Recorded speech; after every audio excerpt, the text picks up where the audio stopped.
प्रकृति के, ब्रह्मांड के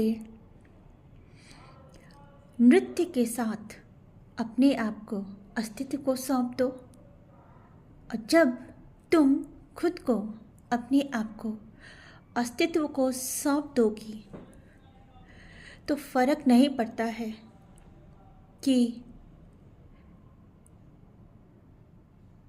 तुम ही हो, क्योंकि जब आपके अंदर से आपका अहंकार मिट जाता है, खत्म हो जाता है, मर जाता है, तो जो बचता है वो स्वयं ही अस्तित्व होता है।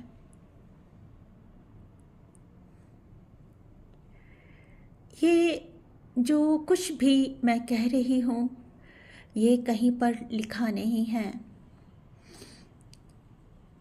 या कहीं से पढ़ा नहीं है। ये अंतर्मन की वो पुकार है जो स्वयं अस्तित्व की पुकार है।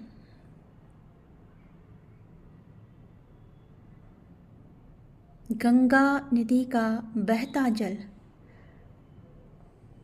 प्रतीक है शुद्धिकरण का, नवीनीकरण का, नए जन्म का, मोक्ष का।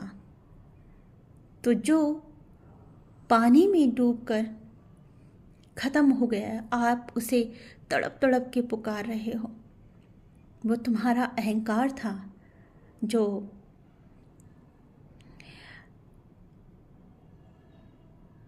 इस अस्तित्व के जल में बह गया।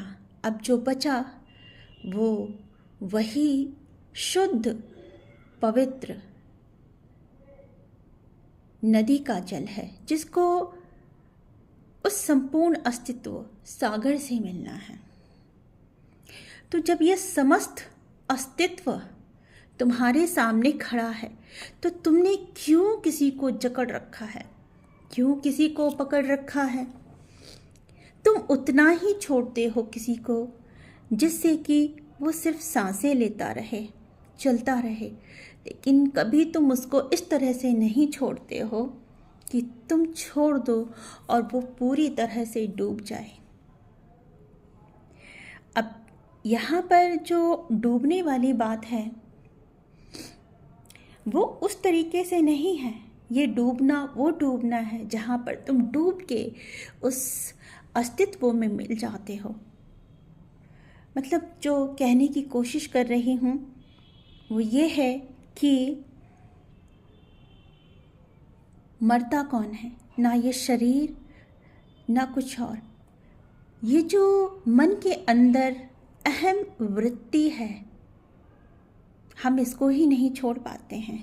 मैंने इसको देखा है, मैं बहुत रोई, तड़पी, चिल्लाई कि ये जो अहम रूपी छोटा सा बच्चा है, मैंने इसको सिर्फ उतना ही छोड़ा है जितना कि ये डूबे नहीं, बस ये सांसें लेता रहे, मतलब ऐसे पकड़ रखा है।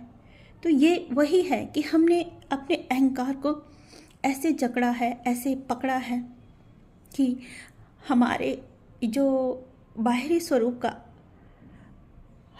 अस्तित्व है ये बचा रहे। अब ऐसा कोई वेला होता है जो अपने अस्तित्व का, बाहरी अस्तित्व का त्याग करके उसको स्वतंत्र कर दे। और जब यहाँ पर ये जो स्वतंत्र करने वाली बात है, ये वो स्वतंत्रता है जो आपको आपके अहम से आज़ाद करके खुले पर देती है।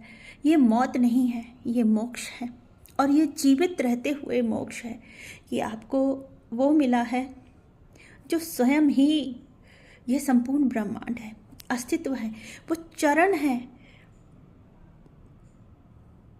चरण का वो जो नख, पैर का वो जो अंगूठे का नख है, ये संपूर्ण सृष्टि, आप वही हो जाते हो। तो जो महक है उस अस्तित्व की, संपूर्ण रूप से फूलों के खिलने की, वो अतुलनीय है।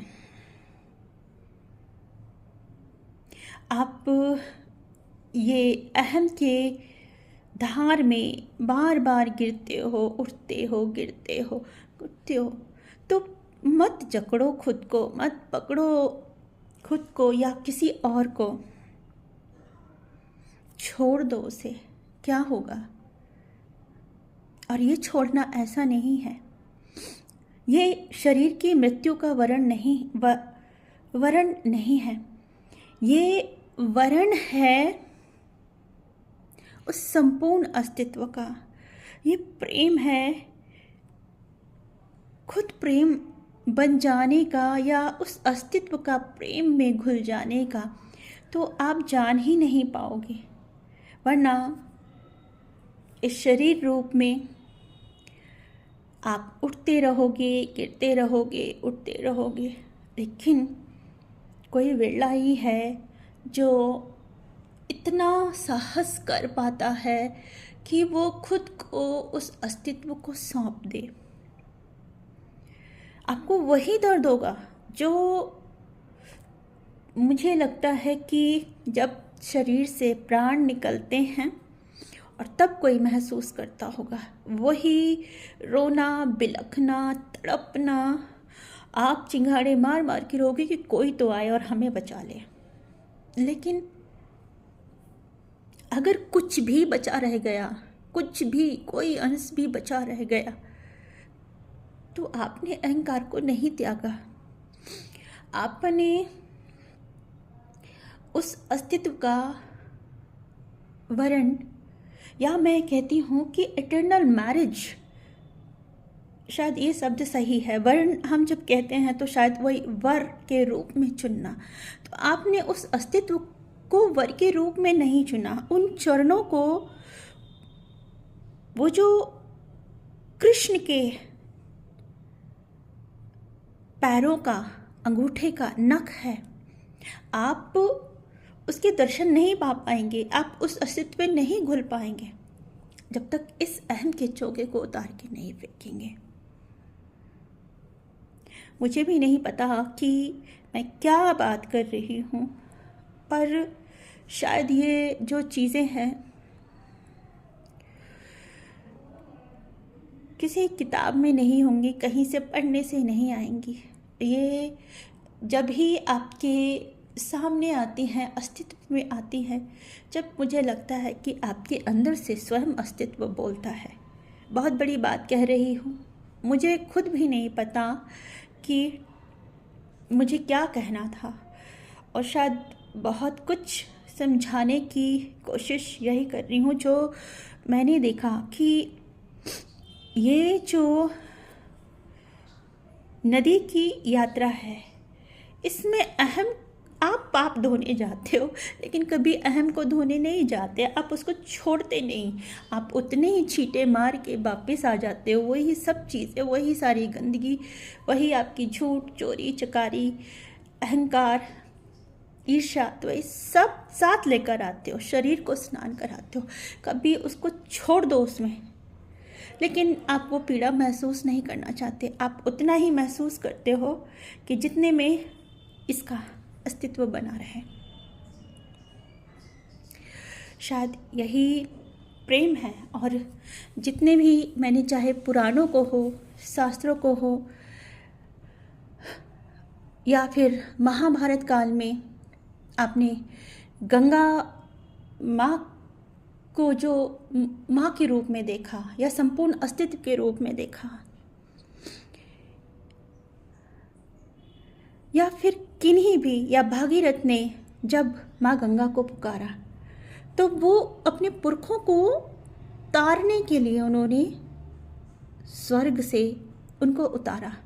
तो हम जितनी चीज़ें पढ़ते हैं वो शास्त्रीय रूप से पढ़ते हैं, लेकिन ये जो मेरा अनुभव रहा वो ऐसा ही रहा। बहुत बहुत तड़पी और ऐसे ही रोई जैसे कि किसी ने यहाँ से प्राण खींच लिए हो। तो हम बातें कर लेते हैं कि अहंकार का त्याग करो, मोह का त्याग करो,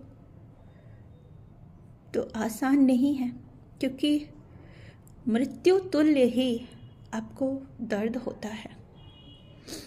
और ये कोई भी व्यक्ति ये दर्द जीते जी नहीं लेना चाहता। वो मोक्ष की बातें करता है, लेकिन जब जो हमने अपने जन्म से लेके अब तक जिसको बड़ा किया है, वो शरीर नहीं है, वो पर्सनालिटी नहीं है। हमने जिसको बड़ा किया है अब तक, आपकी जो भी आयु है, उस आयु तक आपने जिसको बड़ा किया है, वो सिर्फ आपका अहंकार है।